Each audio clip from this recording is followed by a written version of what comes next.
If you think I'm here to play around with y'all, God damn it, I'm not. All right.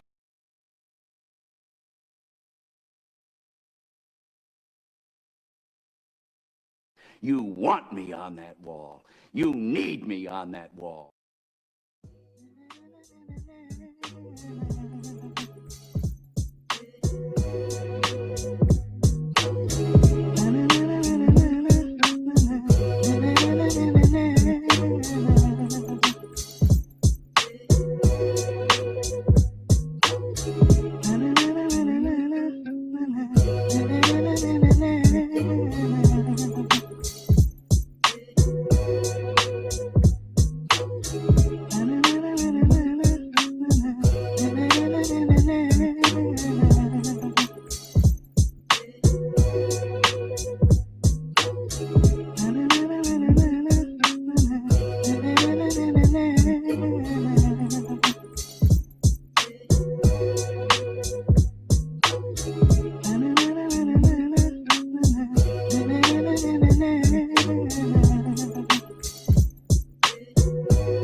In your dreams,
Mark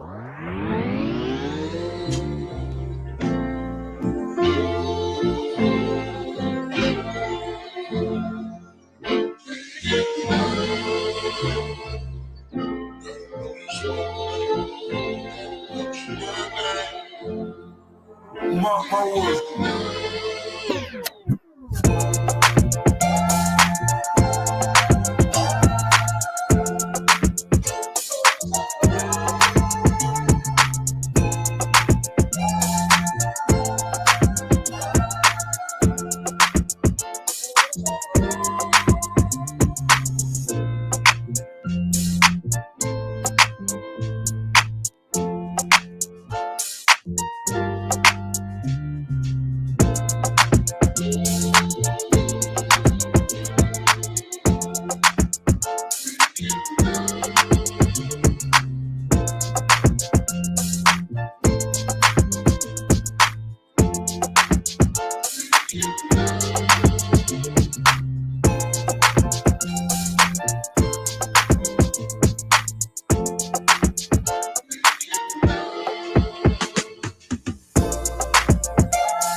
Mark my words.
Mark my words.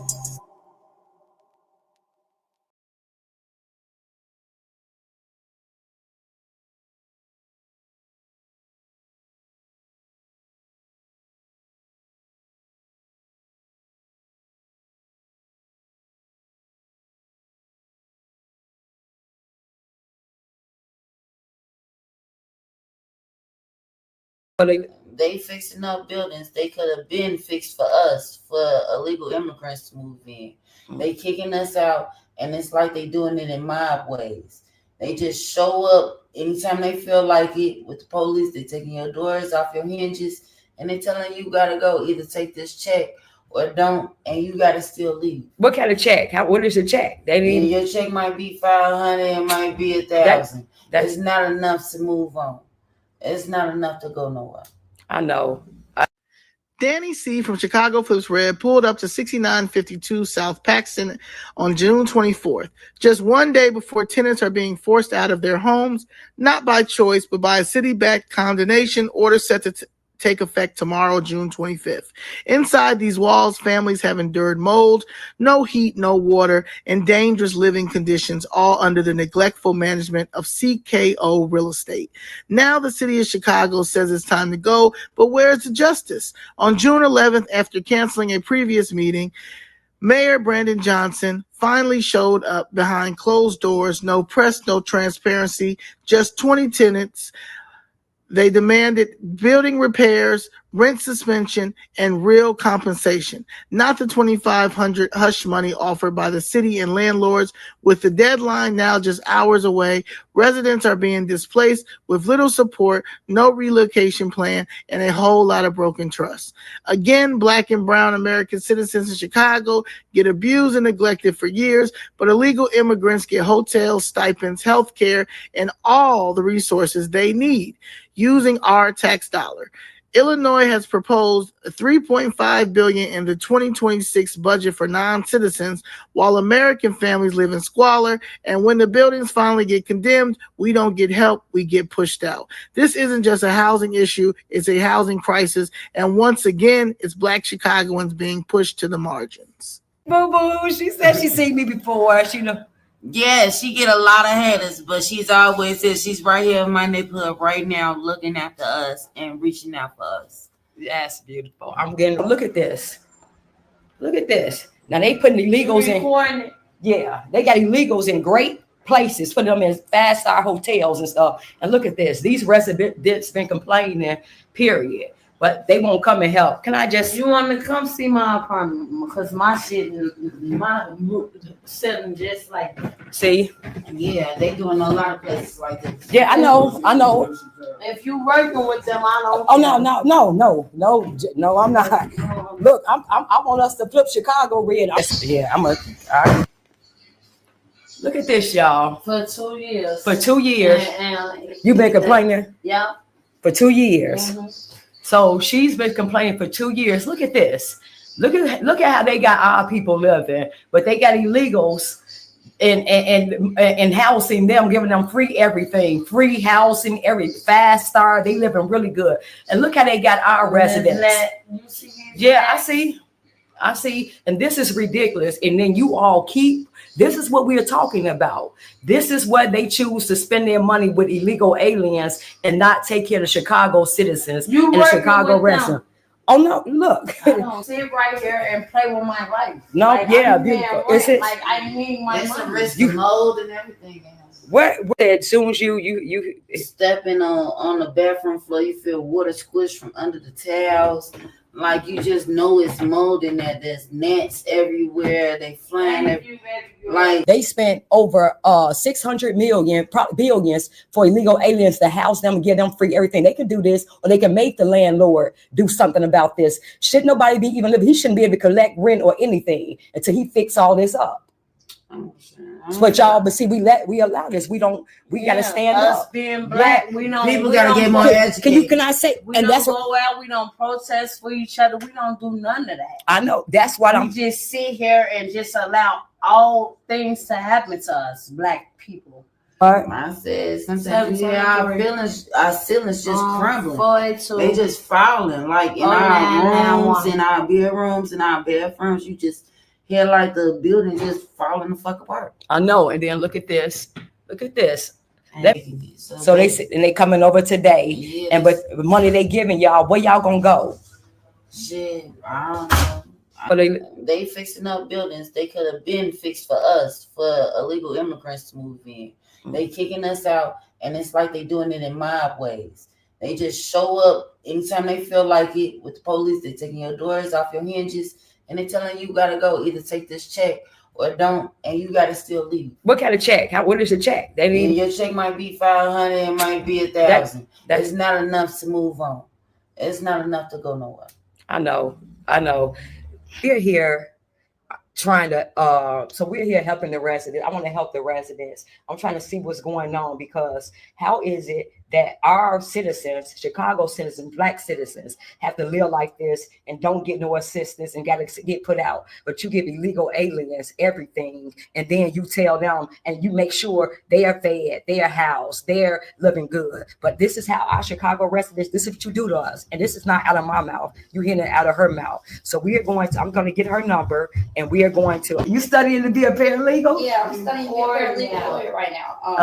I just wanted to know, realistically, because they only giving us a short period of time to move out of this building, and it's a lot of ethnicities that just came to the city, like Venezuela, receiving more than enough help to, be at least substantial. All they're giving us is around $2,500. We have to figure out where we're going to stay permanently. It's really a conveyancing. It's really just a lie. practice. Like, if I get a lawyer, like, because I got friends, I ain't gonna lie to you. I know a guy who know a guy, and we'll get it done. For real. See,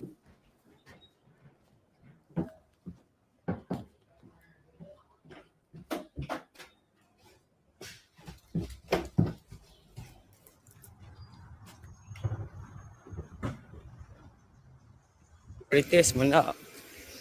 This building. So I want to see if I can talk to some residents over here who is staying over here. Yeah, I wanted to see if I was able to talk to someone because I heard it's really bad around here. How they living. So I guess they boarding things up over here. But I wanted to see some residents. Maybe talk to some residents and see how bad it was over here. I heard it was really bad. But okay. So we going to the next place. It look like they just boarding things up now. Yeah, so we going to the next. So this is what we have in our community: slumlords, abandoned buildings, displaced residents. And this hits very, very hard because I grew up around here. A few buildings down on 68th and Paxton is where I grew up and had a lot of memories. So yes, this is disheartening.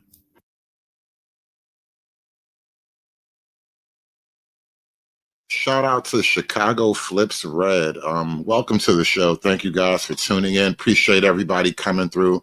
Midwest request early in the game with the $2 super chat. He says, I've worked with Habitat for Humanity.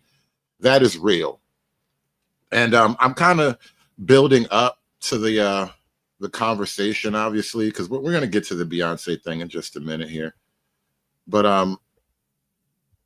I've been kind of talking about the political realignment that's bound to happen because of the immigration thing. A lot of other ancillary reasons, but the immigration thing is really going to push Black people over the top in terms of falling away from the Democrat Party. It's going to finally be the straw that broke the camel's back, because it's not even a straw. It's just a giant pile of crap. It's one thing, one indignity after the other. And I want to share with you a video that I just came across not even an hour ago, just as I was putting this show together. I have been telling you that there is a need for a Black political realignment, and most of Black America is deeply left-wing. They can't really see the need for the kinds of things I'm pointing out, but nonetheless, there is going to be a Black political realignment. What it looks like at the end of it all, who can tell? But it will happen. Anywhere. Do you want the door slammed on you? Do you want masked men jumping out of cars to grab on you? Do you want to have no place for refuge? That is what we are experiencing right now as Black migrants and as other immigrants in this country and in this city, in this county, and in this state. This is a political rally in support of illegal immigration, obviously. When we think of Black immigrants in Los Angeles, we must remember 1 out of every 5 Black people in LA is a Black immigrant, either born outside the country or a child of Black immigrants such as myself and my wife. 1 out of every 5. There is no Earl's Grill without the Trinidadian mama. There is no marathon without Nipsey Hussle's dad. Right? We know we are eating Jamaican patty and we are happy. We are taking African dance class in Lamert Park. How are we doing all of this without Black immigrants? Shake your hair if it got braided by a Black immigrant. We are part and parcel of this community. And a lot of Black Americans are very sensitive to the idea of the Black native ethnicity being squeezed out by anybody, Black, Mexican, Asian, whatever.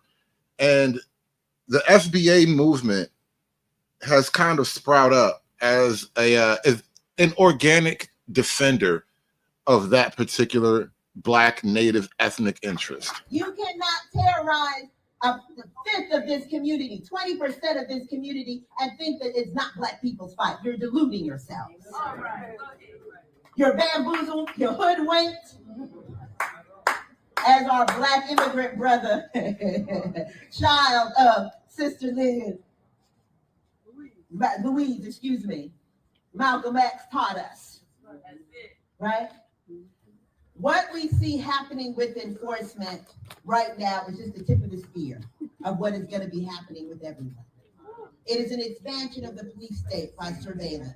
It is a normalization of disappearing and kidnapping. It is a normalization of sending people to prisons all over the world. It is a normalization of that is set up for us Black people, regardless of citizenship. And so this is the time to stand together in solidarity and in self-interest. Will you join us? Are you there?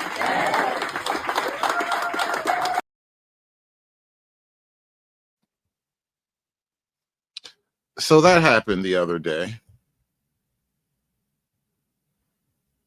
This also happened.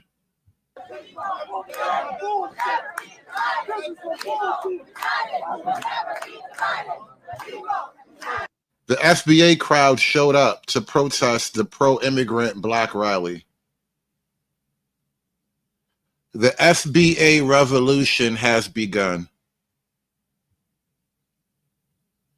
I tell you again, the FBA revolution has begun. The political activism has hit the ground.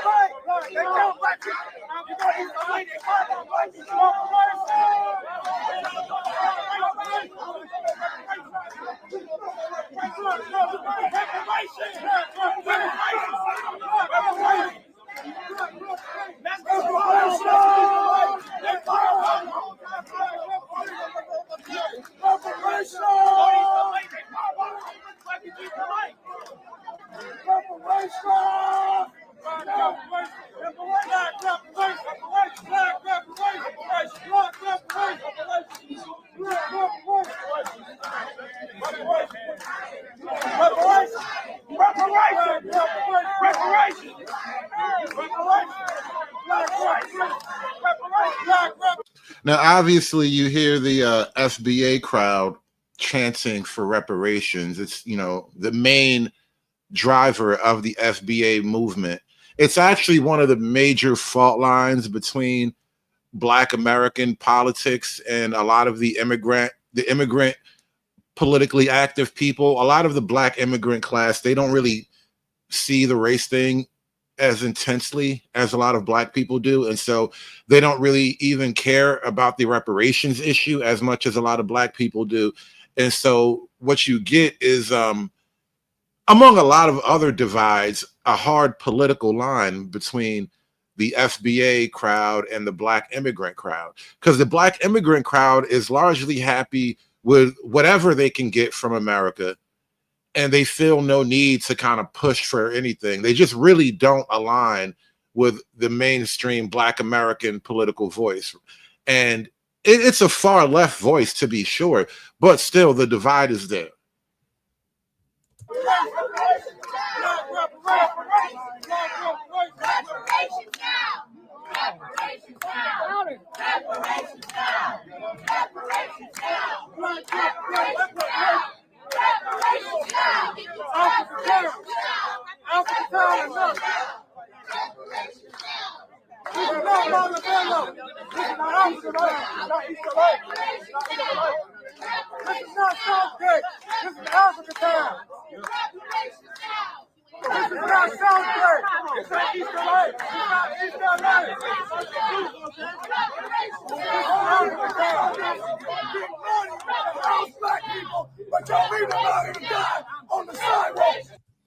And a lot of Black people in Los Angeles in particular might be feeling the rub, because most people don't really know about the kind of ethnic cleansing campaign that was low-key waged against Black America when it comes to Southern California. Like when I was a kid, Compton was a Black town as far as I knew, right? You know, so much drama in the LBC. You had the West Coast thing coming up. We were under the impression that Compton was a Black neighborhood, you know?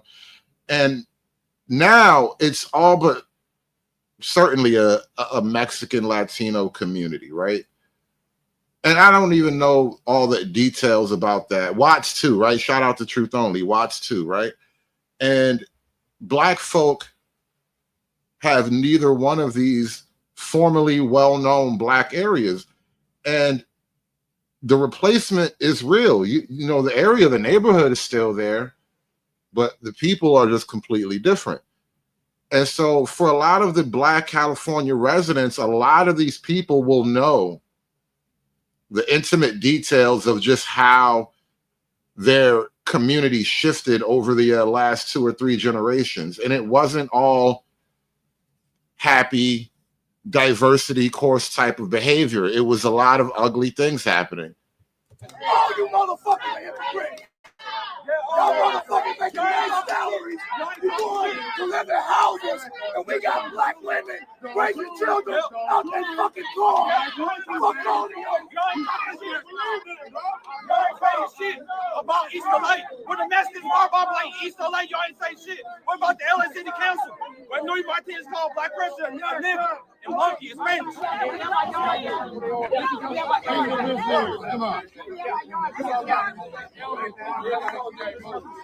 We go trash in our own community. We trying to stop that shit. You come on, billion. Come on, billion. We got to be better, billion. You sold us out the other community. You're a misleader. You sold us out the other community. You're a misleader. You white supremacists, you Black Klansmen.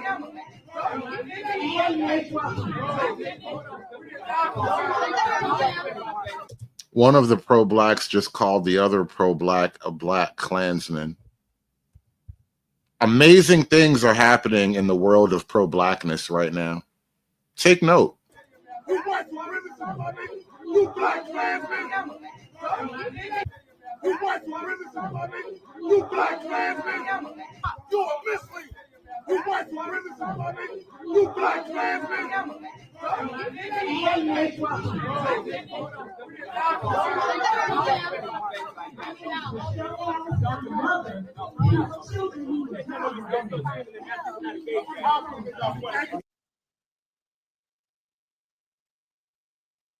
Black politics will never be the same again. This betrayal has been too deep, too intimate. Too much blood has been shed, frankly. Like the Black gangs and the Latino gangs have had wars. Black gangs have probably lost a lot of those skirmishes, and over time it just got overwhelmed. Like, do the Black gangs even really rat in the West Coast prison system like that anymore? Like, I don't know. I'm well distanced from that whole thing, so I couldn't even imagine what it's like. But I just know there's been too much bloodshed for you to just let it happen quietly. And this is a quote here from Lee Kuan Yew, famous leader of Singapore. He was the guy who was credited with guiding Singapore into a prosperous modernity with an iron fist, right? And his quote is, in a multiracial society, you don't vote in accordance with your economic interest and social interest. You vote in accordance with race and religion. And it seems like Black politics has broken this apparently cardinal rule of multiracial politics. And I've been calling this out for weeks now. I've been calling this out for a long time now. Black politicians are not even attempting to offer anything for Black people, let alone just normal, regular governance, right? So the idea of supporting your Black politician now, I mean, What are we even doing? I swear to God, voting for the racist white man will get you more bang for your buck than voting for one of these black politicians right now. I promise you. And the Midwest Request with the $2 super chat, he said, where I'm at, Black Hebrew Israelites have started preaching on the block for a few weeks now. It's a wild thing to see, especially the in real life arguments. The Black Hebrew Israelites are technically a right-wing religious group. So in a lot of ways, like there's a pull, there's a kind of organic pull for Black America to go in a right-leaning direction in its own way. I'm not saying you're going to become like the American white right wing, but there is room even under the American context for a Black nationalism, a right-wing Black approach. And that's kind of what I've been thinking about a lot lately, you know, Black people leaning to the right, and especially some kind of nationalism. And I've been arguing that you would need a kind of a moral glue to hold that nationalism together, and also as a limiting principle to keep it from going too far. And that's where Christian nationalism comes in, right? You need Christianity has been like the best kind of social, moral product over the last millennia. And I think it served Black folk in America fairly well. We kind of stopped doing it. We need to kind of get back to that. But that being said, it's all part of like a national identity. And that brings us to Beyonce.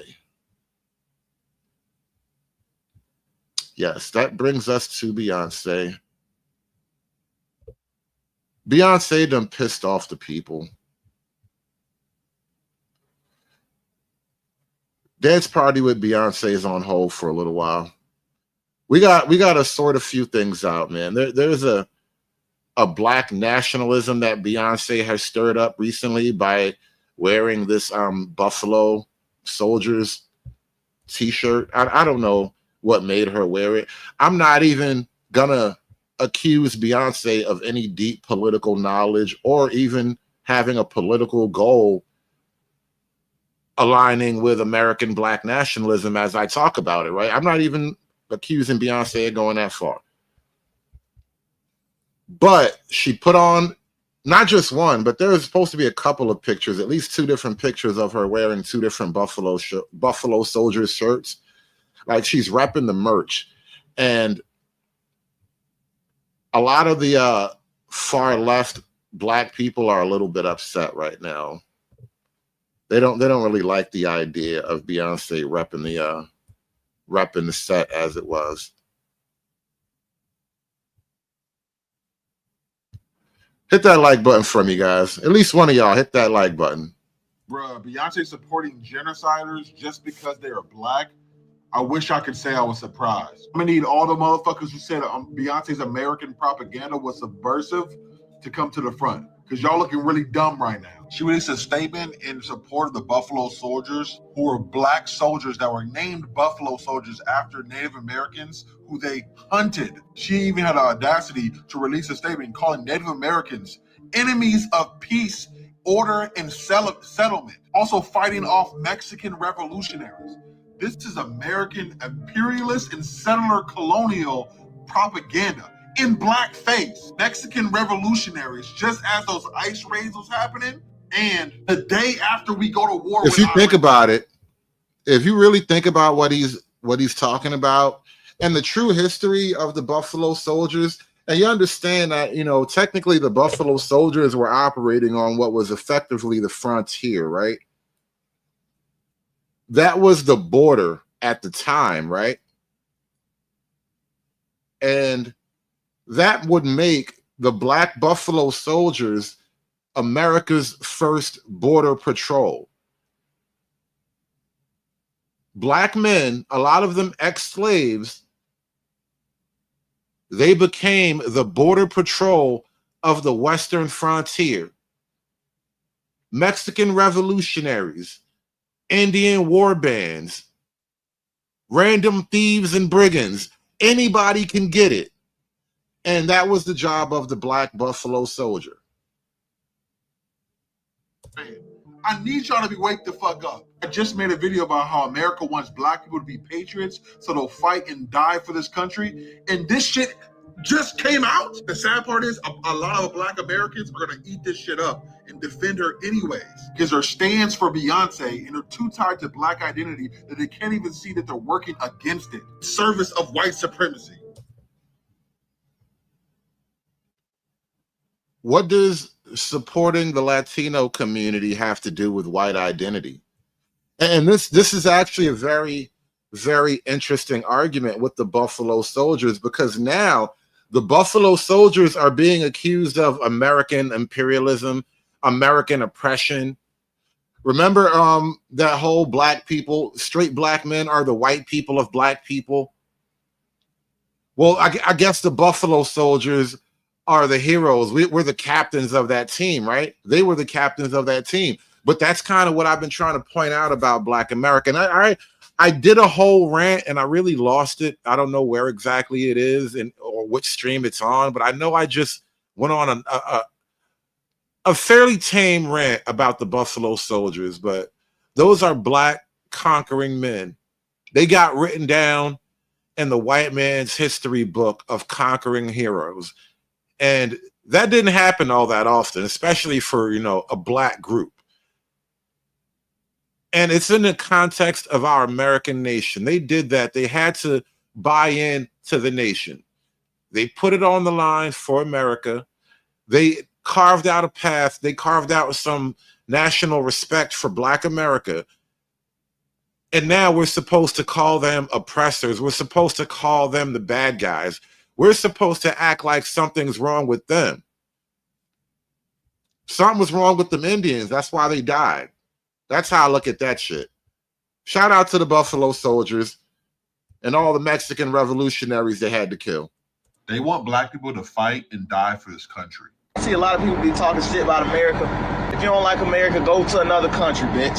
I love this country. I'll protect this bitch. And I think about the propaganda we've got over the past from a couple of years, whether it's the Beyonce and Kendrick Lamar performances, whether it's Captain America being Black now, whether it's the Black people who raised their hand in support of G-Side, whether it's the standing of Kamala Harris, the Democratic Party wanting to focus on more patriotism. It's the Black man, Michael Langley, who is leading the charge for American imperialism in Africa. Whether it's making Juneteenth a national holiday, you can see so clearly that America's intentions with Black people is to get them to have a nationalistic perspective, to see that we are America, and then on the flip side, be the faces of American imperialism. Then you look at military recruitment centers and how they are disproportionately in low-income areas with Black people and minorities. America wants Black people to be patriots because patriots fight and die for their country. Who better to be that face than Black people? The very people that have been oppressed by America,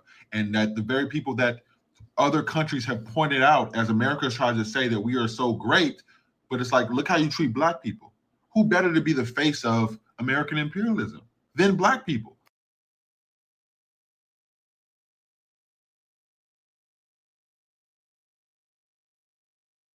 Was bell hooks that said Black consciousness cannot be radicalized until it is released from the hold of the Black bourgeoisie or the Black rich.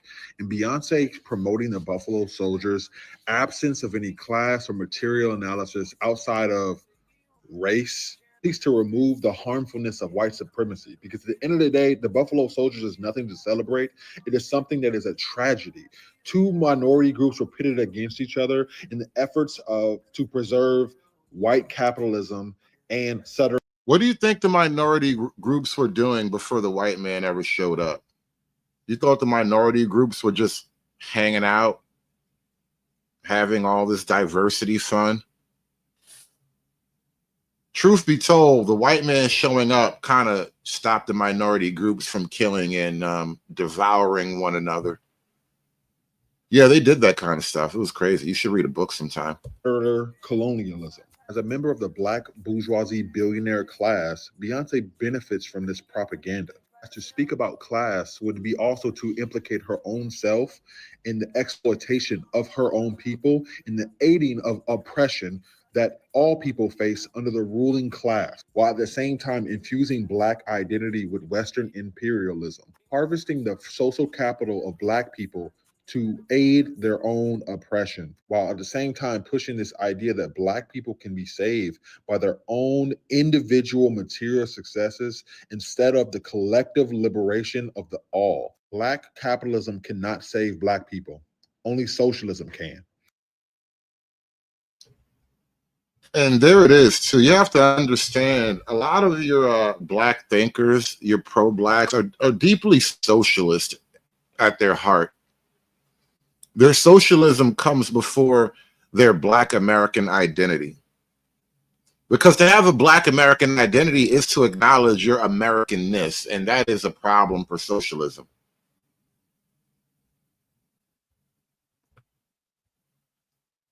And so now the Beyonce thing has kicked up a little firestorm online. Videos will be made, panels will be had, hoes will be mad. Beyonce Buffalo Soldiers, let me hit you with this science first. This is from a Latino leader. He stated that, I know that Black Americans aren't receiving their fair share of democracy, but I'm prejudiced. I don't feel like Black Americans should receive or be entitled to the same benefits that we receive, Latinos. And this man speaks for all minority groups. They have no problem with being underneath the white man, but the issue is when they're either on the same status as Black people or underneath Black people, they have a problem. And their insecurities and inferiority complexes is showing. Because when Shakira and Bad Bunny blowing up, everybody support them. No one tried to chop down Bad Bunny. He never said anything about none of these ICE raids. No one's shooting shots at Bad Bunny. People still support him. But since Beyonce is light years away from all of them, and Beyonce is a Black American, it's an issue. Oh, her status, she got influence. Black people got status. Black people got influence. They're feeling inferior. We got to find a way to chop them down.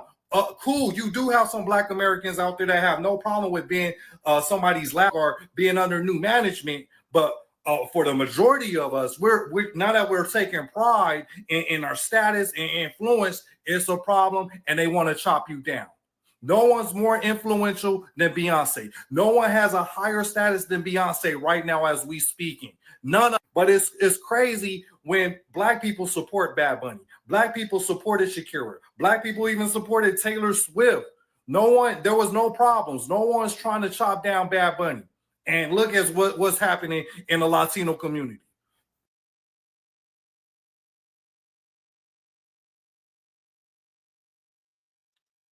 The Bayhive is activated.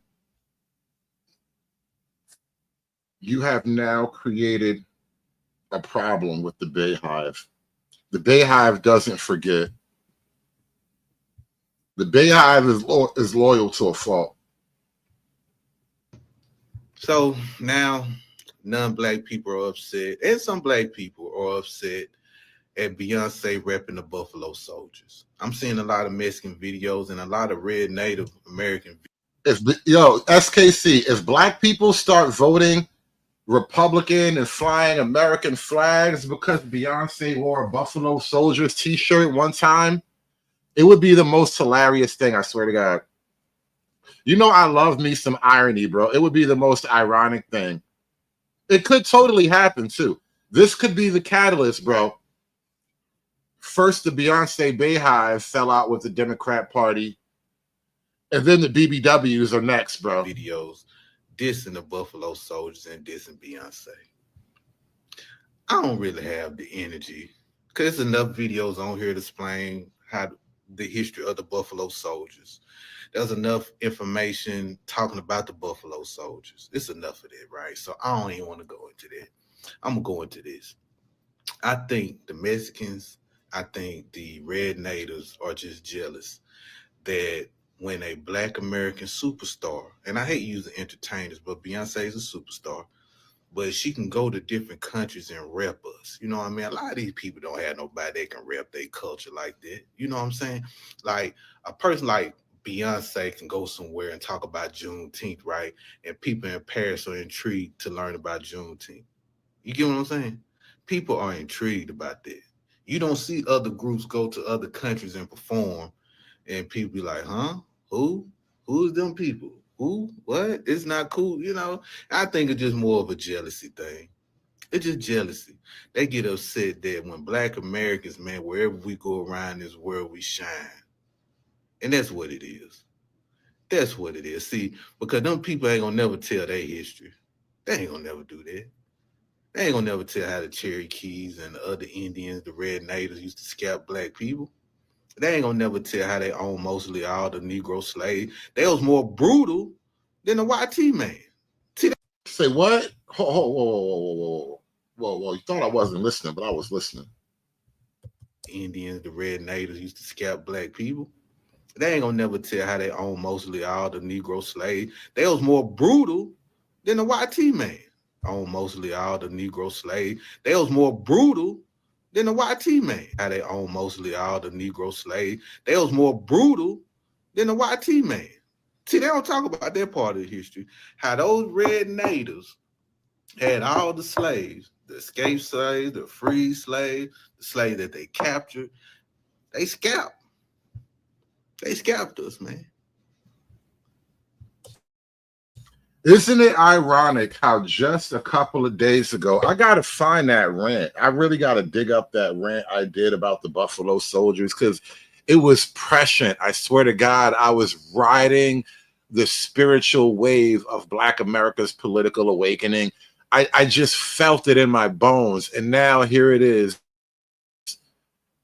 Online Bayhive activity following what I was exactly talking about, the very thing I'm talking about. The Bayhive stands behind the Hoodservative now. They're very brutal towards us. See, it's the reason why they're supposed to give us money. When they did the 5 civilized tribe thing, you know what I mean? That's why they won't give us our money. See, that's why I'm happy the Black natives are fighting for that. And Black natives, man, this y'all time to shine right here. This y'all time to shine. This y'all time to put some necks about this stuff. You know what I mean? So get y'all money that's owed to y'all. And SKC, man, listen, you got to put some respect on Beyonce's name, man. Yes. Because of Beyonce, niggas is getting all historical with their politics now. Because of Beyonce, niggas is like, oh, wait, Buffalo Soldiers was Black, and they was fighting the Indians who had Black slaves. The Indians was out there kidnapping Black slaves. They was tracking down Black runaways. They was tracking down Black runaways. We had beef with the Indians. Like, that's really what the Buffalo Soldiers were out there doing. The Buffalo Soldiers were out there getting their get back against the Indians for all the years, the 100 or so years that they were having Black slaves and trading slaves with the white man, helping the white man crush slave rebellions, all the things. You know, it's not even like a grudge at this point no more, but back then that was the drama. That's what they had going on. The Buffalo Soldiers was doing their thing. They had to get their get back. And now because of Beyonce, Black Americans is like, yeah, you know what? We did have to get our get back. SKC, you got to put some spec on Beyonce's name, bro. That's all I'm trying to tell you, man. Anyway, yeah, man, they just jealous. They just jealous that they ain't getting no shine around the world like that about our history. Our history is so... See, when people talk about other people's history, be like, oh, okay. But when our history get told, it's spiritual and soul in it. It's some soul in it when our stories get told. YT people, man, when they hear our stories or people around the world hear our stories about our history, man, they be intrigued by it. It brings people to tears. Nobody don't cry for other groups of people around the world. They would just be like, oh, you know what I mean? But when they hear our stories, the things we have invented, the things we have accomplished, the things we have fought for, the roadblocks we done had out here, man, people like that, man. People cry when they hear that. They feel it. Nobody don't. The other historical stories, people don't feel that. That's why they mad. But yeah, learn about the Buffalo Soldier. I don't even feel like talking about it.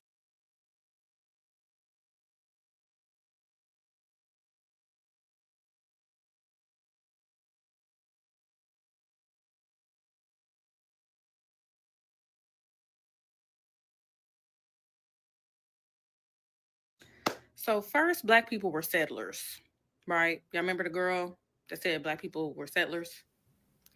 then had to backtrack and say, "Oh, I didn't mean it like that." Now, because we're gonna blindly walk through TikTok real quick. I don't even know what's going on here. I haven't really previewed a lot of this stuff, but I just know TikTok is active right now. Beyonce wore a Buffalo Soldiers t-shirt.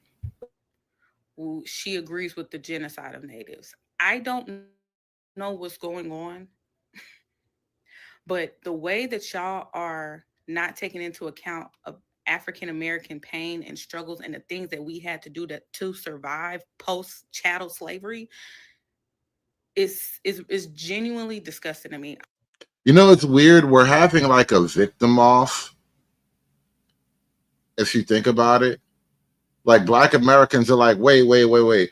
Them niggas on that nag don't take away our victim status, all right? Them niggas on the nag, they had to get us our get back. So, you know, don't act like we still not the supreme #1 victims here.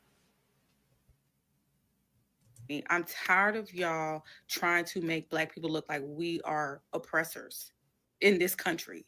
It's really getting to a point, and I need y'all to stop. What we not finna do is get on the Buffalo Soldier. We're not doing that. We're not doing that. Like, we're not. That's what we need to do. Y'all are not providing content. We need to join the oppression movement. Black people need to join the white man in his oppression legacy, like we used to do with the Buffalo Soldiers back when we was the first border patrol. If a Latino told you that African Americans were the enemies of peace, order, and settlement, would you defend that? If an indigenous person told you that African Americans were the enemies of peace, order, and settlement, would you defend that? If an Asian American told you that African Americans were the enemies of peace, order, and settlement, would you defend that? If a white person told you that African Americans were the enemies of peace, order, and settlement, would you defend that? Because apparently you would. And mind you, this isn't a situation where a Fox News reporter got the facts wrong and, you know, tapped into their misogyny war bag. Like, nah, this is just a situation where Beyonce is wrong for doing this. She's 100% in the wrong for not vetting this and for even showing up, popping out with that shirt on in the first place. And yet, still, excuses, false equivalencies run amok. There's even talk about how Native Americans own slaves. And I'm not denying that some Native Americans own slaves, because that's objectively true. But yeah, all of them who could did. Not every Native American was able to travel to the slave market, but all the ones who wanted to, they got to have, they who was going to tell them no? The way that this talking point is being used, especially in this moment, is so funny to me because it's coming from the same group of people that hated when other races and ethnic groups categorize all Black people as one monolithic group. And the same group of people who hate when that happens are the exact same people categorizing all Native Americans as one monolithic group. Mind you, we're talking about thousands of tribes with their own customs, language. Yeah. That was them. We, us, and they, them. All of a sudden, Black folk don't understand the us and them concept because the Native Americans aren't exactly white. Niggas be stupid, bro. It's a cuddle strut, blinded by the white. And ways of thinking, and yet we're just going to conveniently put them all into one monolithic group to say that they all did this, they were all engaged in this, therefore Beyonce's actions are excused in full. I also love hearing the excuse that this Buffalo Soldiers t-shirt was taken from a website, written by AI, and Beyonce didn't release the merch. Like, that doesn't make it worse because you're a Beyonce fan. When have you known Beyonce to half-ass anything? You know this. I know this. Her and her team are well known to vet everything, to go over every single meticulous detail. That's what makes her albums amazing. Her art. No, JR. I said it exactly the way it needed to be said. Black America is blinded by the white. That's all they can see. Everything is white. White supremacy, white capitalism, white European beauty standards, the white patriarchal family unit. Blinded by the white, bro. amazing. Her music, amazing. Her stage presence and performances, amazing. And yet she let this slide and then didn't even add in the nuance of the Buffalo Soldiers and how they were enslaved and psychologically set up to fight for the U.S. empire, which The Buffalo Soldiers were slaves when they were soldiers? No, I don't think that's how that worked. I think they got free and they decided to do whatever they could do to make money. And back then, if you were an ex-slave and you had a chance to join the army and go kill some random people on a horseback, every now and then you get to shoot a white man. Oh, hell yeah, I'm joining up. Makes the whole thing so much more worse and horrible when you really put it into context, when you add in the nuance of white people putting an enslaved, oppressed class against another enslaved, oppressed class, all to benefit white people at the end. But no, accountability must be dodged because Beyonce is dropping a rock album next. So prepare for nothing else to come out of this but excuses, false equivalences, and talking points that just lack nuance entirely. If a Latino told you that African American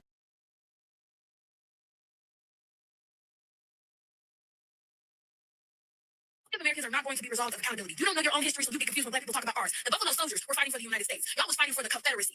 Y'all don't want to talk about how the Chickasaw, the Cree, the Cherokee all signed documents with the Confederacy, owned slaves, and voted to... Hey, my name is CJ, and I'm finna cook you. You're the one who's confused about history here and not indigenous people.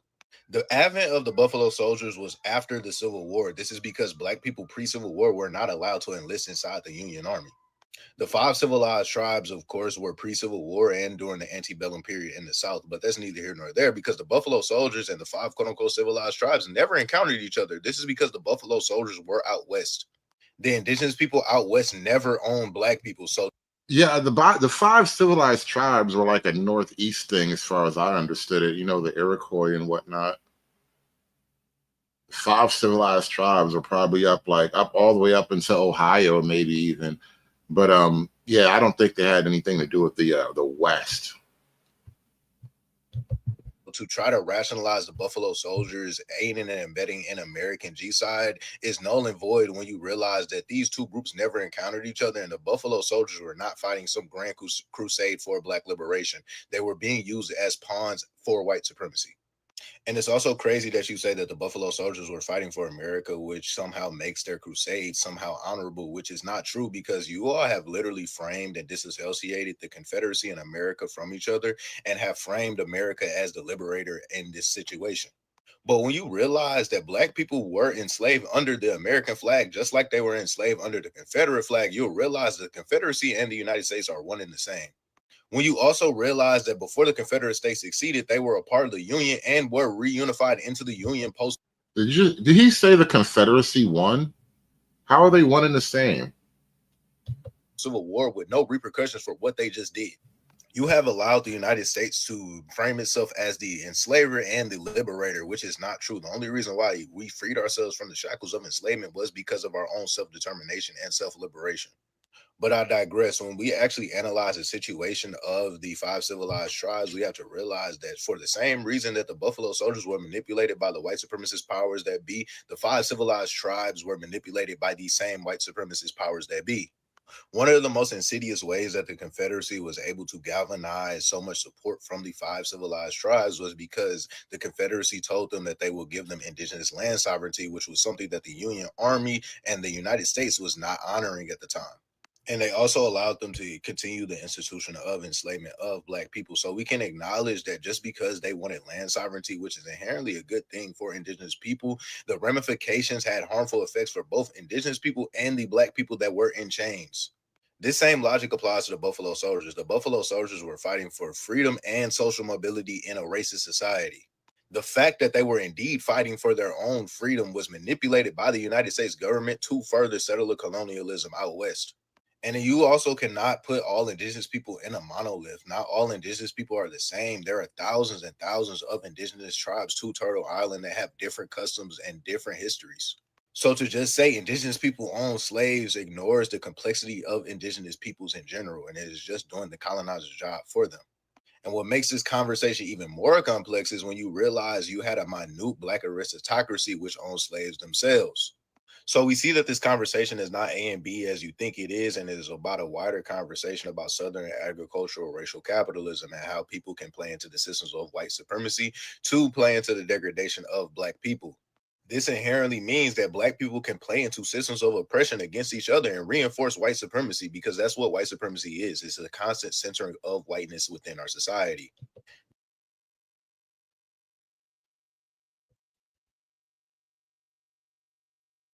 As I was saying, blinded by the white. It is kind of the goal of Black leftism in particular to prevent Black Americans from seeing themselves as Americans. Even though Black America are the ground floor Americans, whether or not you believe Black people were always here, I'm starting with the birth of America, but either way, we were always in America as a country.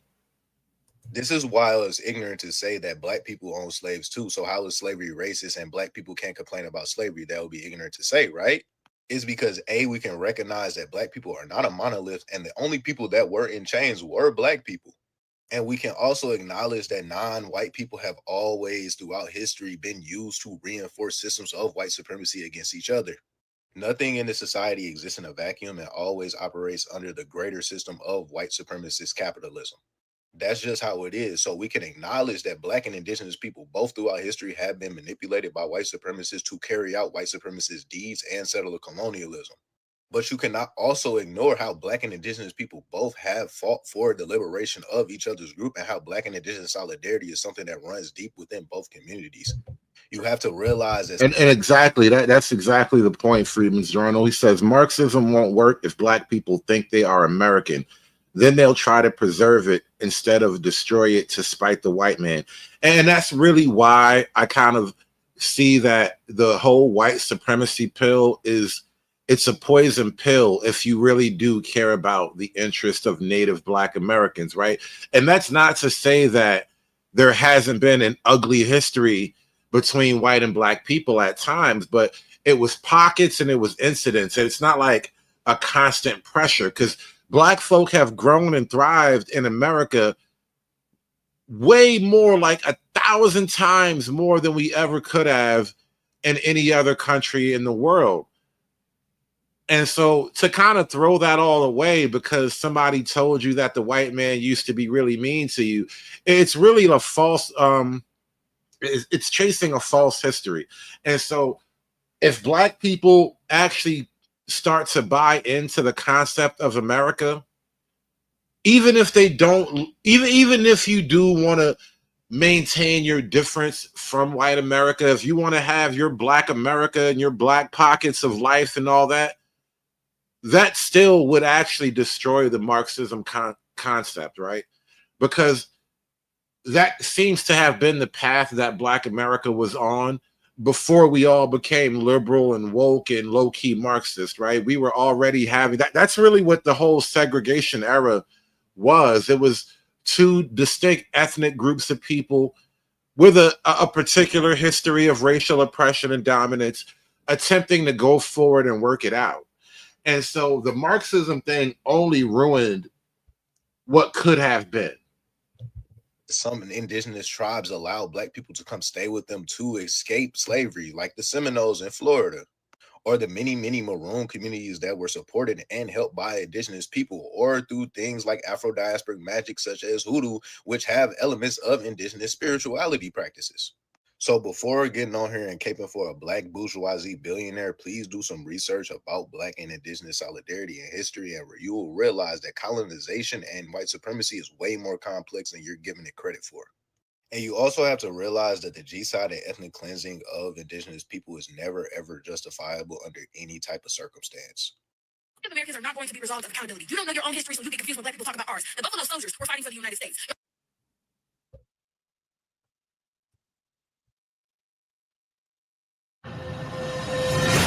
That album cover was not giving cowboy, it was giving Buffalo Soldier. Instead of just sitting in the fact that your fave is like an unethical person, y'all would just simply call people like miserable or that we're reading into it too much and you guys just aren't getting it. It would be funny if we weren't heading into a war within the next several months, but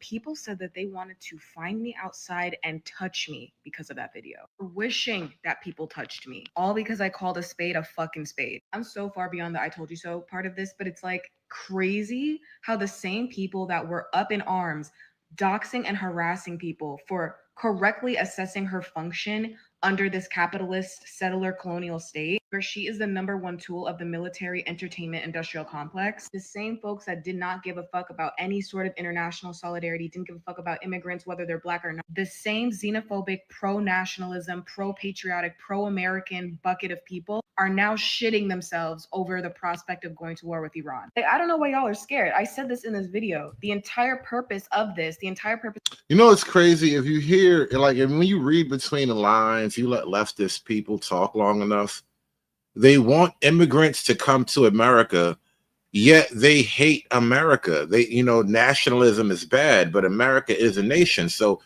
why do you want people to come to the country that you hate? Maybe to help you destroy it?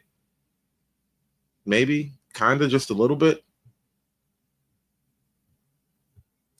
Of this pro-Americana propaganda that not just her, but all these other artists in recent memory over the past several months that are engaging in this aesthetic are using this to make you feel comfortable when wartime eventually ensues, which we're in right now. It's to make you feel comfortable with all of the atrocities that are going on in the name of that same fucking flag and the same fucking aesthetic. And especially trying to lull you into complacency or thinking that you'll be safe and you don't really need to care because we're just taking care of, you know, the criminals, the people who shouldn't be in this country because you're good, because you're an American. The same people who said they didn't give a fuck about what's happening in Palestine, didn't give a fuck about what this country is doing with its military. Now everybody's scared. What do you mean everybody will feel it? Yes, you will feel it. Y'all were riding behind the same woman who endorsed somebody who said that she wanted to build the most lethal military in the world. And now we're seeing what that looks like in real time. You know what? I don't really want to go to war with Iran, but, you know, it's still America over everybody else. To all the natives talking about Beyonce and the Buffalo Soldiers, shut the fuck up. Tell the whole goddamn truth. You enslaved us. That's why the Buffalo Soldiers had no problems eradicating your asses. Tell the whole goddamn truth. Excuse me, the Buffalo Soldiers was born in 1866, and the Cherokee did not actually free their slaves until 1863. You think 3 years is enough fucking time for me to goddamn forgive you? Even after Django was freed, do you know Django still took that money? Like many people did. You give us the option to take down people who enslaved us, we'll have no problem with it. Even the people who didn't enslave us, like the freaking Creek Indians, they would turn us in to slave catchers. So you got what the hell you deserved. Don't cry. Don't deflect. The moment you freaking deflect, you just make me that much angrier. As someone who's a direct descendant of people who were actually enslaved by the goddamn Choctaw. Fuck off. To all the natives talking about Beyonce and the Buffalo Soldiers, shut the fuck up. Tell the whole goddamn truth. So instead of saying you don't like Beyonce, y'all have decided to mishandle, mislead, and rewrite Black history for the sake of personal grievances. Got it. I wrote a post and I posted it on here, but I guess y'all don't want to read either. So I guess I'll have to come on your For You page and explain it for you. The history with the Buffalo Soldiers is a complicated history. And most importantly, as stated, it is Black history. And history on American soil isn't going to be beautiful and it isn't going to be easy. I am so sick and tired of seeing and hearing the word nuance because that does not exist in context of history. Two things can be true at once. Two things are true at once. The first thing is the simple fact that Buffalo Soldiers had to leave one form of enslavement to another, and that is within the military. They didn't do this because they wanted to. They did this because they had to. They wanted equal rights. They wanted freedom. They wanted life. And that was the only way that they were going to get it on American soil. And unfortunately, for that fight of freedom, their bloodline had to create bloodstains. So yes, the Buffalo Soldiers did have to commit atrocities towards indigenous peoples. But that is because merely Black Americans were used. It's so crazy. This is why you can't let women tell your history. You gotta actually write stuff down because chicks will lie about you. Even in his heroism, he was still a victim. He was the most heroic victim of us all. That's why I tell his tale. Ah, shut up. True Hype with the $2 super chat. He says, international solidarity with where, how, and with who? Yeah. CMB, bro. We all we got. African American military men, known as Buffalo Soldiers, played a significant role in the story of the American frontier and United States Western expansion. These men filled the ranks of two black regiments, the 9th and 10th Cavalries. Black soldiers forming the 24th and 25th Infantries were also sometimes called Buffalo Soldiers. The Black Cavalry and Infantry regiments were authorized by an 1866 law, which required them to be under the leadership of white officers. The regiments were based primarily on the frontier in the states and territories of the Plains and the Southwest. The regiment's main objectives were to protect travel routes and to control American Indian populations. In 30 years of service on the frontier, Buffalo Soldiers were involved in almost 200 major and minor engagements. The Buffalo Soldiers exhibited great courage and discipline, and their regiments had the lowest percentage of desertion and court-martial among the U.S. Army. The men of these regiments received their Buffalo Soldier nickname from the Plains Indians. There are many theories about its meaning, but it is generally believed to have been a sign of respect, as Native Americans revered the buffalo, and the Buffalo Soldiers had proven themselves to be worthy opponents. Buffalo Soldiers also played a strong role in another fixture of the frontier, the National Park System. Buffalo Soldiers served as some of the first park rangers in the western United States.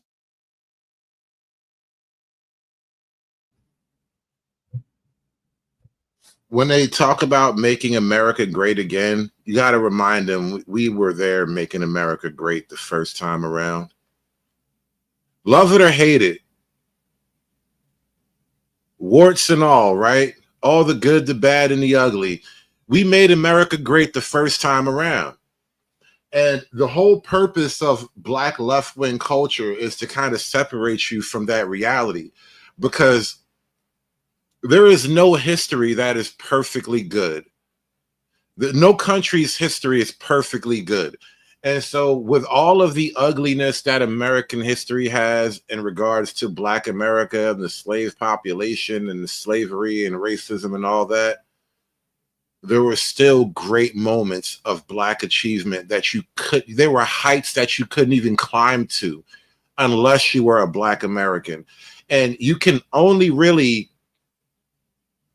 if you respect that, actually, if you respect that concept, if you internalize that concept, then you can only really reject Marxism on its face, because at the bottom of it all, it wants to destroy everything that your ancestors actually bled for. Blood and soil. It's not in Africa. It's in America. It belongs to us. There are people in Africa who they feel the blood and soil argument for their African country, for their African tribe. There are people from the Caribbean who feel the blood and soil argument for their Caribbean nation and their Caribbean culture. Same thing with the Latinos, the Mexicans, the Venezuelans, the Cubans, the Colombians. Everyone is loyal to the blood and the soil of their people. And for Black America, our blood and soil is here. At the end of the 1800s and beginning of the 1900s, the U.S. Army was the official administrator of national parks such as Yosemite and Sequoia. About 500 Buffalo Soldiers were stationed in these two parks during this time. They brought law and order to the wilderness lands, protecting the park's animals and trees from thieves and forest fires. Throughout their tenure, Buffalo Soldiers also participated in the Spanish-American War, the Philippine-American War, and the 1916 Army expedition to capture Mexican revolutionary Pancho Villa.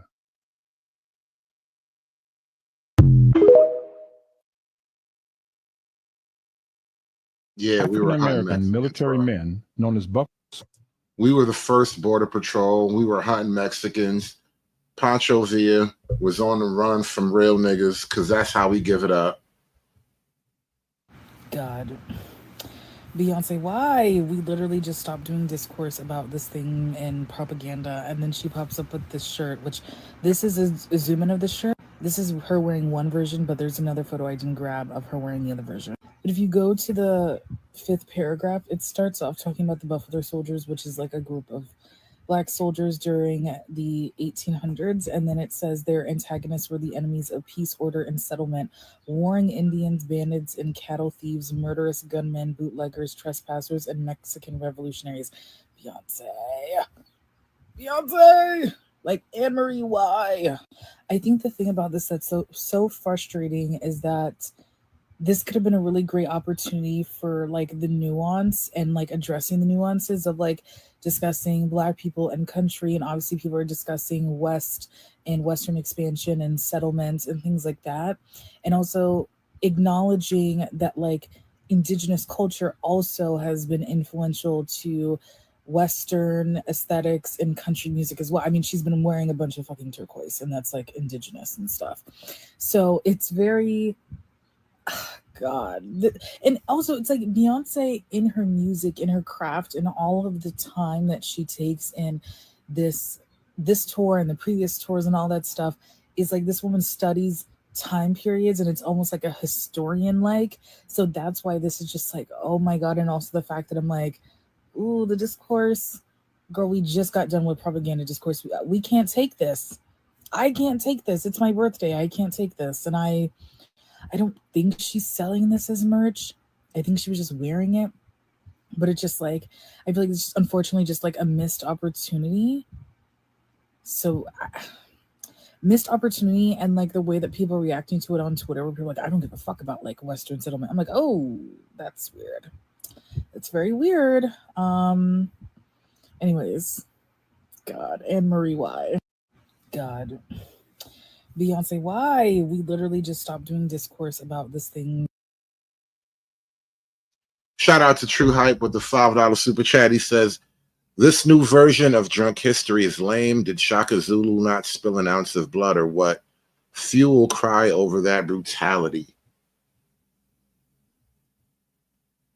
So in regard to the controversy and Beyonce discourse about her wearing the Buffalo Soldier shirt on the Cowboy Carter tour, I think two things can be true at once. One, Beyonce and her team are known for researching and incorporating a lot of history into her music and art. But somewhere along the line, they kind of missed the mark on this one. Somehow there was an oversight with printing that whole thing out on the back of the shirt, referring to natives and Mexican revolutionaries as enemies of peace, and forgoing the fact that the Buffalo Soldiers... But that's what they were, though. They were enemies of peace, right? Your Mexican revolution out west was threatening America, and those Black guys' job was to protect America.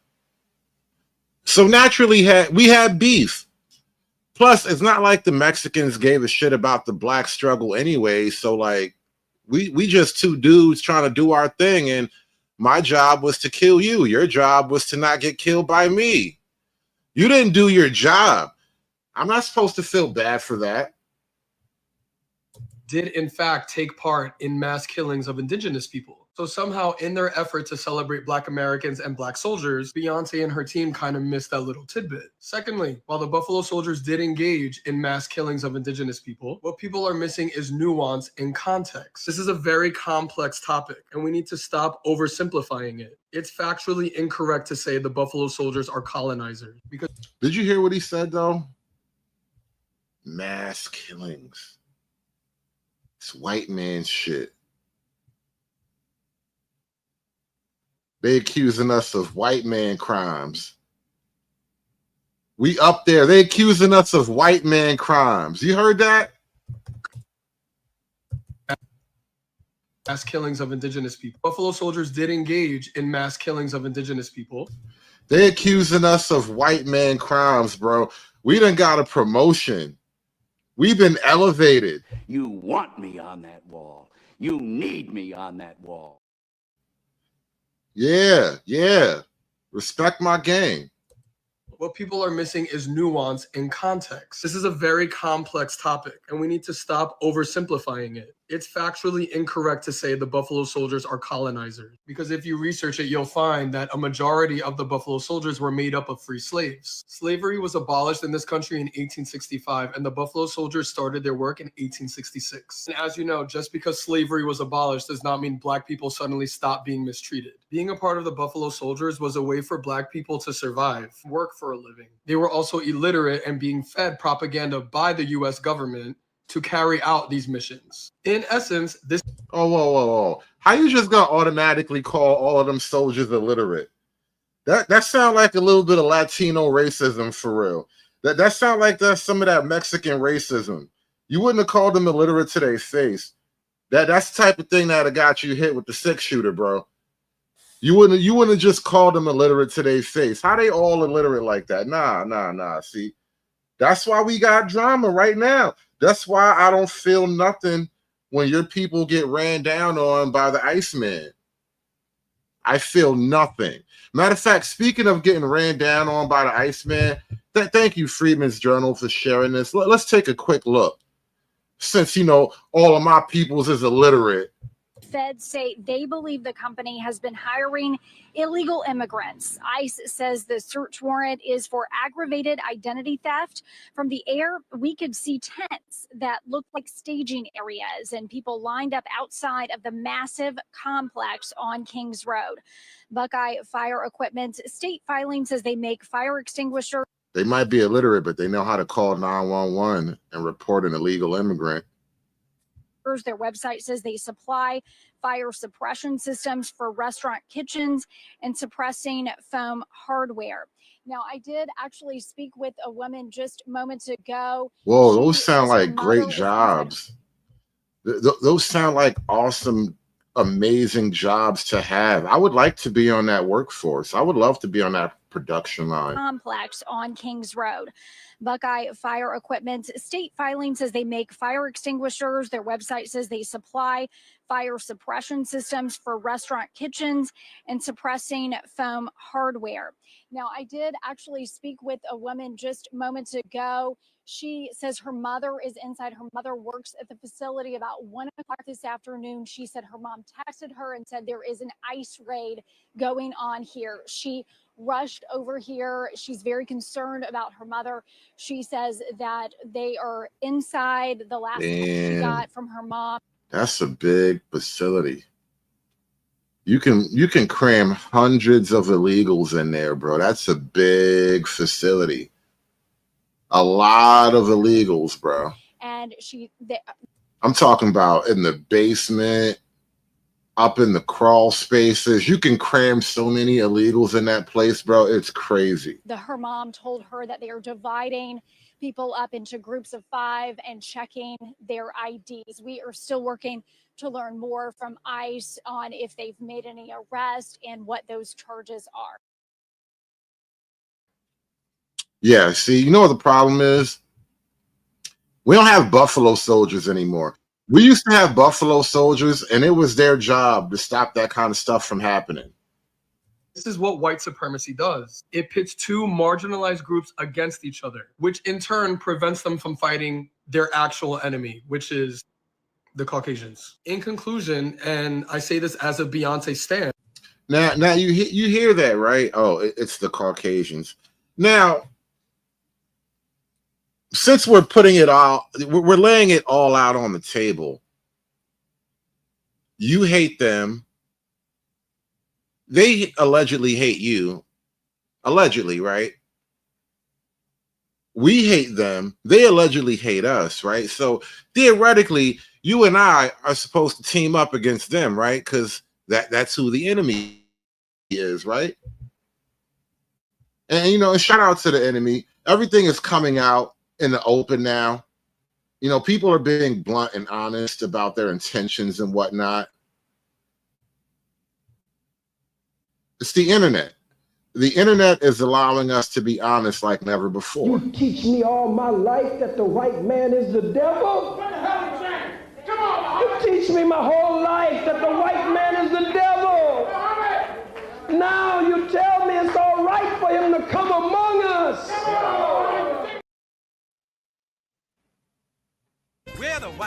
Nobody ever cares if bad things happen to us anymore.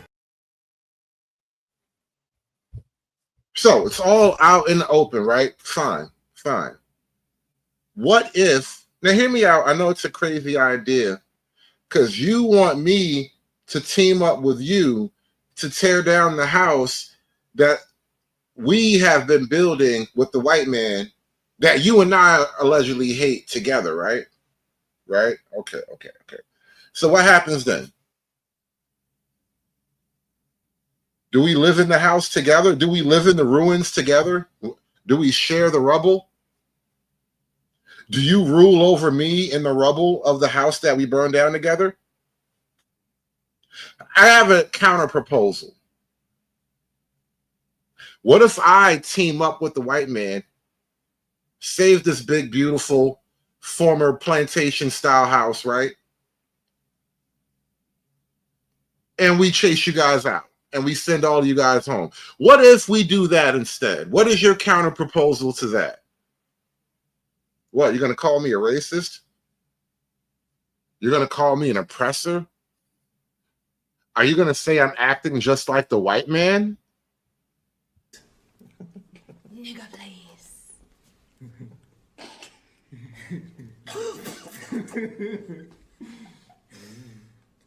Serious. And a lot of the critiques are valid. And it's okay to critique where critique is needed. However, I don't believe in going to the other end of the spectrum and saying Beyonce is like the devil and that she's evil, because this obviously wasn't intentional. If you're a fan, you know she is meticulous and a perfectionist, but she's also human. It happens. We make mistakes. She's gonna make a mistake eventually. But it's crazy how people are just like waiting in the wings for anything to come up to justify their hatred towards this woman. Because truth be told, a lot of people didn't even know what the Buffalo Soldiers were until this happened, myself included. And they're using it as a means just to drag Beyonce. You don't care about the Buffalo Soldiers. You care about bringing down Beyonce. But at the same time, she is a woman with massive influence and power, and her name is on. It sounds like even the Latino Bayhive is divided. I'm pretty sure Beyonce will do a tour in Mexico or Cuba or the Dominican Republic or something like that. You won't miss out. You can still be in the Latino Bayhive. If Beyonce used the primary text on that T-shirt, give her her tins, because that's exactly what the. You know what? Never mind. Your audio is terrible.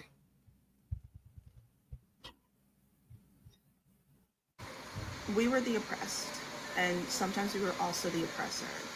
And that's what makes the history of Buffalo Soldiers so complex. And I do apologize. I am going to be looking down because I wrote my thoughts out and I do want to get them out. That's why the shirt Beyonce wore matters, not just because of what is said, but how it was said. And the words on that shirt were verbatim from historical text, historical summaries of westward expansion. It was used to justify empire. That's what those words were used for.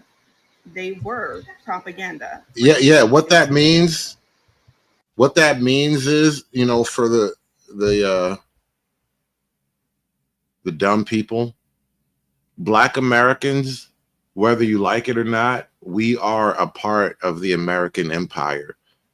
We've built and expanded the American empire. We've shed blood home and abroad in the name of the American empire. We are the American empire, not the Africans, not the Mexicans, not the Venezuelans, not the Guatemalans, the El Salvadorans, whatever popular Latino group you would like to mention. Black America is the American empire. We are woven into it from the ground floor here till now.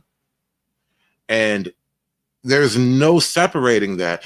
And to acknowledge that and to be at peace with that means that you have to defend it. No citizen wants the empire to die on its watch, right? It is not my destiny to see my empire die on my watch.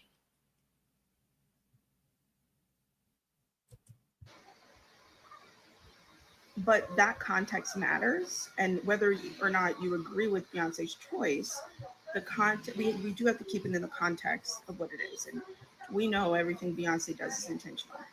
She didn't invent the quote, she resurrected it. She placed it within the context of the conversation around Cowboy Carter, an album that's already wrestling with race, propaganda, patriotism, legacy. And there is nuance in how Black Americans participated in imperial systems and still continue to do, often out of survival.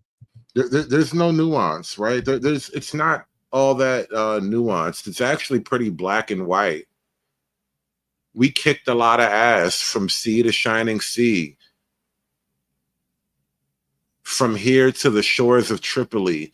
You know, the very first foreign engagement was America going over there into the Mediterranean to Libya, basically to fight the Muslim pirates. Like, our very first engagement as a country was fighting Muslims, all right?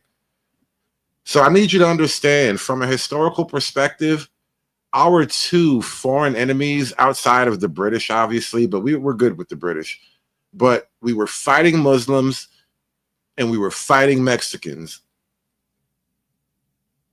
That's what America has been doing for a long time.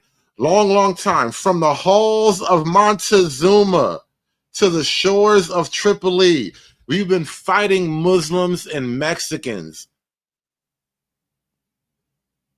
I know it sounds crazy. It sounds like a wild white man conspiracy theory, but I promise you that is the actual history of America. We've been fighting Muslims and Mexicans forever. The white man got on boats and he was over there fighting the Muslims because the Muslims were taking a lot of white slaves, so the white man had a personal interest in that. While the Mexicans and the Native Americans over on the West Coast, they were taking black slaves. Mexicans were into black slavery, yes. And then also the Native Americans, they had their own black slavery thing. So we had our own personal grudge on the Western frontier. So the white man was like, look, we're going to get on this boat. We got to fight over there. We got some beef over there. I know you niggas don't like water. Last time we put you niggas on the boat, you ain't really appreciate that. So we're not going to ask you to get on the boat, really, if you don't want to. But we're going to get on this boat and we got to fight these Muslims over there because the Muslims are getting real uppity. It's crazy. You don't even understand. And then what we need you to do, though, while we're on that boat, what we need you to do is go ride a horse all the way out west until if you hit some Mexicans or some Native Americans, I'm going to need you to handle that. Nah, no bullshit. Listen, I know slavery. Listen, all of that is forgotten. I swear to God, all of that is forgotten. Slavery, Django, that whole thing is dead, all right? But we got to get on this boat and we got to go fight these Muslims. And so while we on this boat, I need you to go over there and I need you to fight the Mexicans and the Native Americans over there. And I know you got beef with them anyway, so it's not like I'm asking you to do something crazy out of pocket. And so while we handling that, I need you to handle that. And we going to make America great for the first time ever. I swear to God, that's how it went down. That's the story I'm telling my kids anyway. I don't know what the hell you guys are talking about. That's exactly the story I'm telling my kids. Who was on that wall? We were on that goddamn wall. You want me on that wall. You need me on that wall. Survival, not power. And that keeps getting flattened into hot takes. But the story deserves more. It deserves a lot more. And that doesn't make the Buffalo Soldiers evil or perfect or heroic. It makes them human. And Black Americans can honor that legacy and acknowledge the harm it caused. And I do think that's what the shirt did. I don't think the shirt was propaganda for colonialism. I think it was propaganda about colonialism. The colonists did nothing wrong. You can't love America and hate colonialism when America started out as a colony. We are the product of a colony. We are colonialism's fruit. The colonialists did nothing wrong. The Native Americans were crazy. They were savages. You don't even understand what it was like. About how the empire used words like peace and order to excuse conquest and erases resistance. The shirt forces us to see that language, not praise it, but to recognize it. People want propaganda to be bad. Like you hear propaganda, you think bad, but propaganda just is. It's how. I feel like she went to college and she's no good for anything anymore. I can just hear it. You sound like you went to college and it ruined you. Against my better judgment, I'm about to join the Beyonce Buffalo Soldier discourse, and I'm gonna try to keep it short. But this is essentially a continuation of the same conversation we were having before about propaganda. This is essentially the same conversation. And once again, it's not nuanced enough. Once again, you guys are completely forgetting the fact that when it comes to Black Americans in America, Black people of African descent who are also Americans for generations. I'm not talking about first generation Africans whose parents are like African. I'm talking about us who have been here for generations, who are clearly of African descent, but don't have an ancestor that we can look at immediately, right? That is from Africa. I'm talking about that group of people. When it comes to that group of people, y'all never, ever are able to have a nuanced conversation as it relates to pride, heritage, history. It's like you guys forget that we are not tied to the countries from which our ancestors originally came. We're not tied to those countries. We don't have immediate roots in those countries. We have immediate roots in America. Like, we're American. Are we proud to be of African descent? I don't know about everybody. I know I am, but we are Americans. So that conversation that we are having, that we had about Beyonce and the American flag and the American South and all.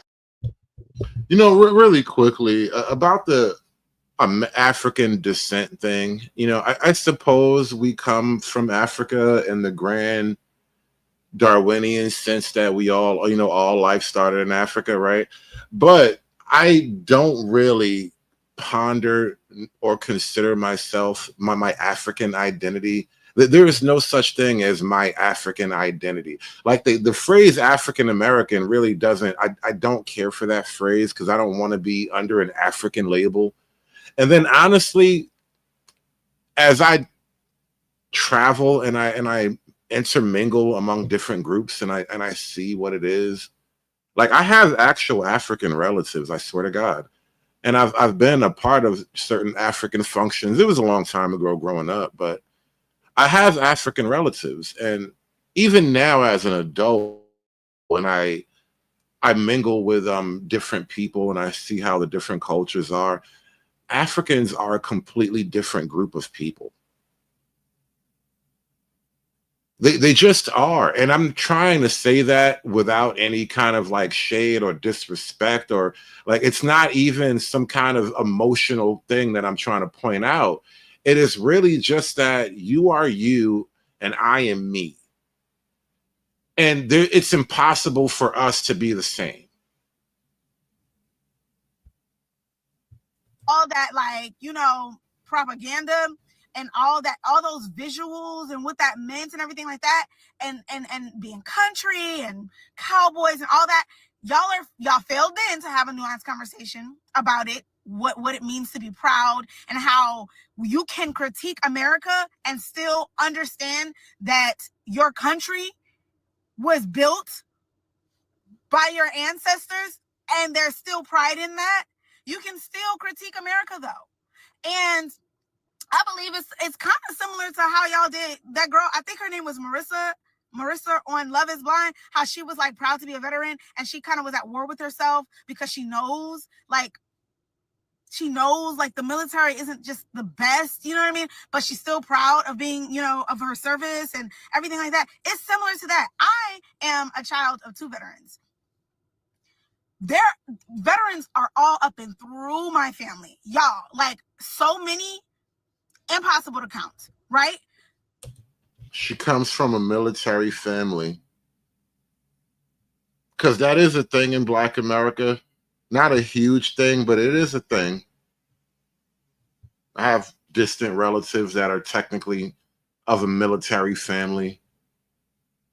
Husbands and wives that are both military. It is a part of Black America. Mom, dad, grandparents, great-grandparents, aunts, uncles, godparents. It's everywhere. And get this is going to piss some of y'all off. I'm proud of that. I'm proud of that. I'm proud of what they did. I'm proud that they worked hard. I'm proud that they endured what they endured, because they endured a lot. But I can still critique the military. I can still say that, yeah, they participated in some war criming. Actually, fairly significant, says Doc Thunder. Shout out to the doc. I'll accept that correction. Activity. Now, both my parents, no. But the further back you go, yeah, they're essentially war criminals. And with the Buffalo Soldiers, did they do some despicable things? Yes. There was no such thing as a war crime back then, really, though. A war crime is something modern liberals came up with to punish Germany. I don't even know if war crime counts back then, because, like, the very concept of war up until, like, World War, I don't know, I'm not even going to say WW2, but, like, the Geneva Convention, let's put it like that, right? Up until something like the Geneva Convention, all war was genocidal. So the very idea of committing a war crime, like, what do you mean? There is no such thing as crime during war. It's literally the purge. But that's why the conversation is nuanced. I can still be proud of my heritage and acknowledge that it's not all sunshine and rainbows. Because what Black people have endured in this country, what Black people have endured in this country is so much. It's such a colorful history, and it's so grim and negative that a part of climbing out of the trenches as a group of people, a part of getting like what we deserve, unfortunately, is sometimes engaging in those, and I don't want to sound talented tenth or anything, but it's sometimes engaging in those things, in those systems that we don't like, right? You have to get, I do subscribe to the idea and the ideology that you have to sometimes engage in things you don't like to get certain places. If that's where you're going to be. Like, if we're going to, like, let's be clear. If we wanted to burn it all down, tear it all down, that's one thing. I'm not completely opposed to that. However, if we're going to stay, if we're going to navigate the systems in which we live here right now, sometimes that includes engaging in those systems. And would I go to the military? No. Would I be a Buffalo Soldier? No. But that, I have the privilege of saying that. Like, There was actually one Black female Buffalo Soldier. I forget her name. I was looking at her story earlier today, but, you know, it wasn't impossible. Could have been you. You never know. Ancestors didn't have the privilege of, it was that, or, you get what I'm saying? Like, so once again, I just feel like you guys are not having a nuanced enough conversation. I do feel like we can critique Beyonce. I do feel like we can critique Buffalo Soldiers. I also feel like Black people, because y'all police our pride the most, I feel like, maybe I'm wrong, y'all police our pride the most. Y'all police our heritage and pride as Black Americans the most. And that is for a reason. I get it. Bro, they got the Bayhive all patriotic now. It was weird how Beyonce went on the Cowboy Carter thing, and I don't really care about it because I don't care about Beyonce's career. You know, I'm not into music at all, really. And I just know that was a thing that's happening. And now she does this whole Buffalo Soldier thing, and now people are getting all black patriotic and like, wait a minute. Those Buffalo Soldiers, those are my niggas. Like, don't be talking shit about my niggas. Like, all of a sudden, black folk are down with it. It's crazy how it works, right? Because America as a whole has a very, very, very, very long history of genocide. You know what I mean? I'm just gonna say it. And because of that, I get it. I get why you wouldn't want to be proud to be from America. But the America I'm proud to be from is different. It's different than the America that a person is proud to be from, right? It's different. And I'm not saying they're not allowed to have pride. We see they got pride. It's the same America, though. You might see it different, and I don't even want to fight you on that because, you know, I would be doing too much. But it is the same America, though. We can see it differently, but it is the same America. And as long as we're willing to defend it against all comers, then that's fine. I don't know. I'm all over the place. This was long, unintentionally, but I had to rant. I had to yap. And I'm just glad I have a platform that, you know, is not large, so I don't have to worry about like crazy discourse or anything like that. But I just had to give my 2 cents, because if you ask me if I would be, you know, if I would be like a Buffalo Soldier, no, I wouldn't. But I have the privilege to say that. I wouldn't. I have the privilege to say, because those people were freed. You know what I'm saying? Buffalo Soldiers were free and previously enslaved people. And it's just like, if somebody gave you a choice, if somebody came up to you right now and was like, do you want to endure, would you prefer to endure chattel slavery, or would you prefer to fight on our behalf and not endure chattel slavery? You're gonna fight. Like, here's the thing, I understand some of our ancestors chose death, but if your ancestor chose death, you might not be here. You know what I mean? Against my Big facts, right? If your ancestors chose death, you might not be here. That's why Killmonger was actually wrong. Because at the end of that whole Black Panther thing, he was talking about his ancestors rather throw themselves in the ocean and blah, blah, blah, blah. And I'm like, nigga, I choose life. I want to live, baby. I just lost 100 pounds. I'm trying to live. It was bell hooks that said Black consciousness cannot be. I don't want to listen to him no more.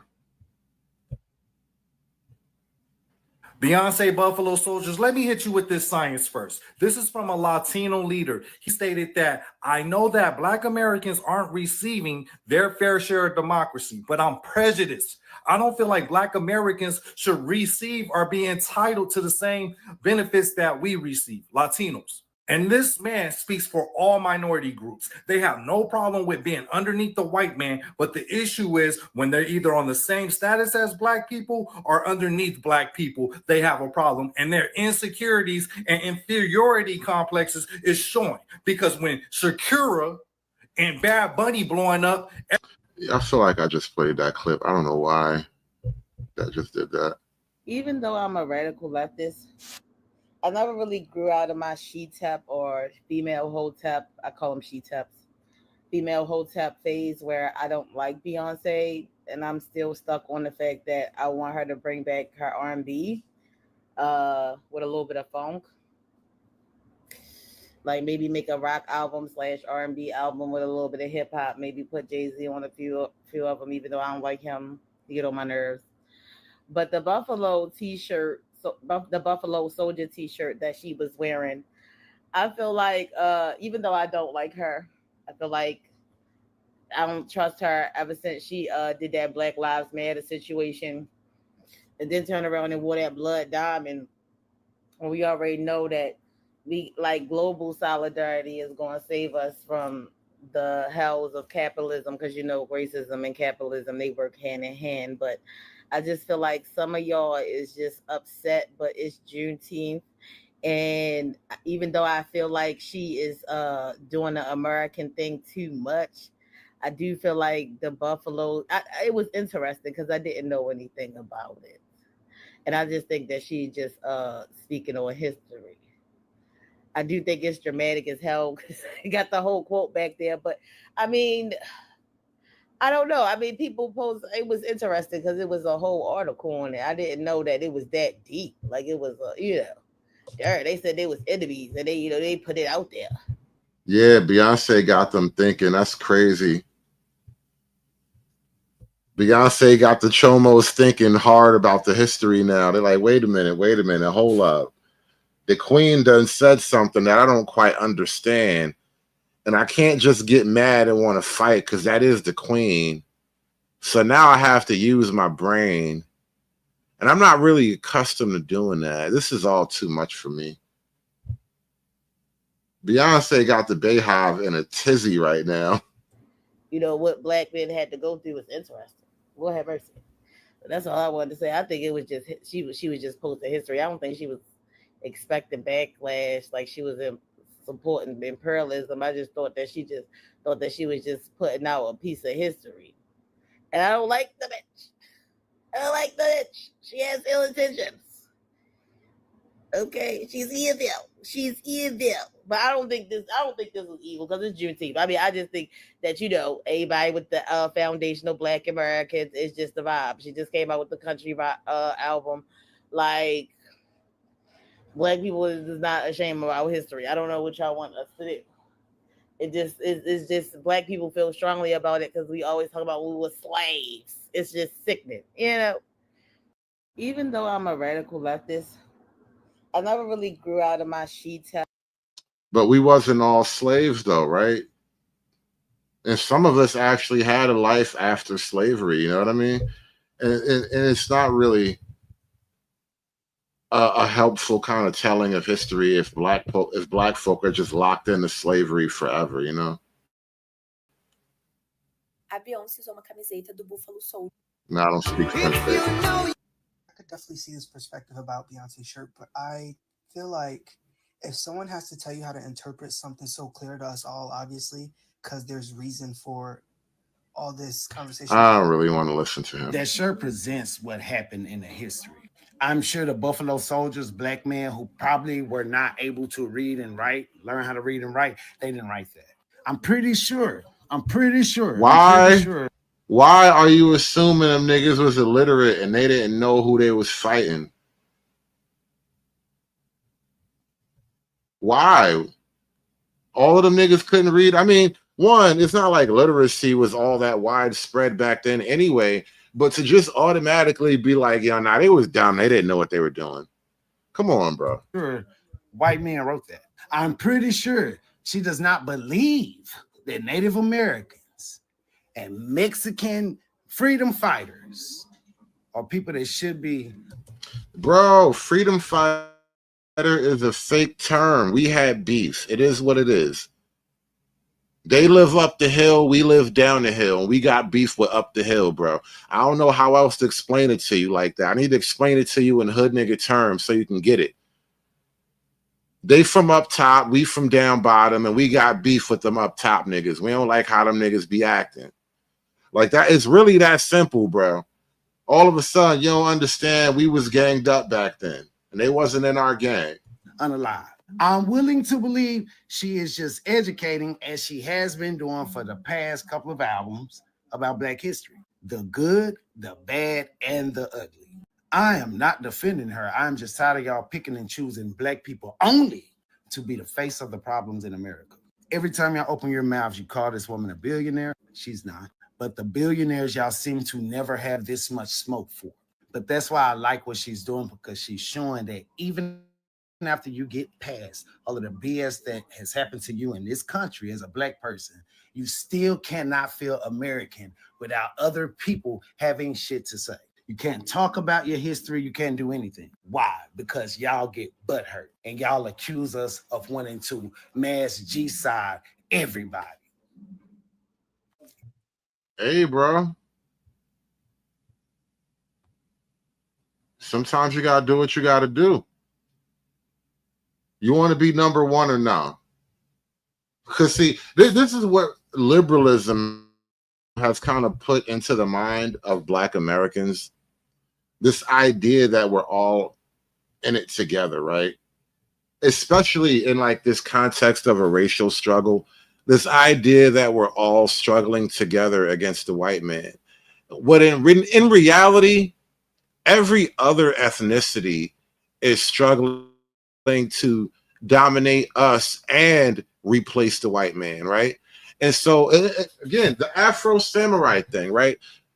If you guys are familiar with the concept of Afro Samurai, it was a great not documentary. It was a great anime with Samuel Jackson back in the day, and it was this black guy in some weird post-apocalyptic world, and he had the #2 headband, and he was on a quest to fight the guy with the #1 headband, right? And the thing about the #1 headband guy, he was just chilling the whole time. The #1 headband guy was just chilling, vibes, hanging with the bitches. He was doing his thing. But Afro Samurai, because he had beef with the #1 headband guy, he's steady on his mission. And then everybody else in the world was trying to take his #2 headband so they could go out and face the #1 headband guy. And what black folk don't realize is that we have been Afro Samurai the whole time. Yeah, you thought you could make allies with all of the other fighters in the post-apocalyptic world that we live in.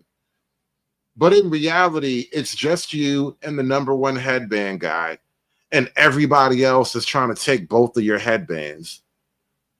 That is really the truth of the matter. And black Marxism, black politics, it doesn't allow you to conceive of the world in that way. But that's really the truth of it, right? Even if you want to buy into the idea of white supremacy and a white man then held you down, he kept his boot on your neck, and you know it was oppression and slavery, and he took your woman and all that, right? That doesn't mean you get to have allies with people who would rather take your #2 headband so they could be the only guys fighting the white man. That is the cold reality of it all. We are Afro Samurai. We were blessed with the #2 headband because our grandfathers and our ancestors were slaves, and the reward for our ancestors being slaves was the #2 headband. And all we have to do is hold on to it. We are locked in a perpetual quest to reach the #1 headband guy. That is our burden. That is our perpetual quest to find the #1 headband guy and to do Mortal Kombat with him. But in the day-to-day, in the meantime, we got to fight everybody else off, bro. We are Afro Samurai. We have the #2 headband, and we can't let these other people take it.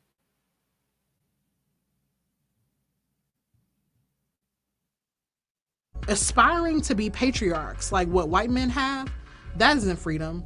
That isn't going to help anybody. It's certainly not going to help black people. It's done. It's done. It's done. It's done.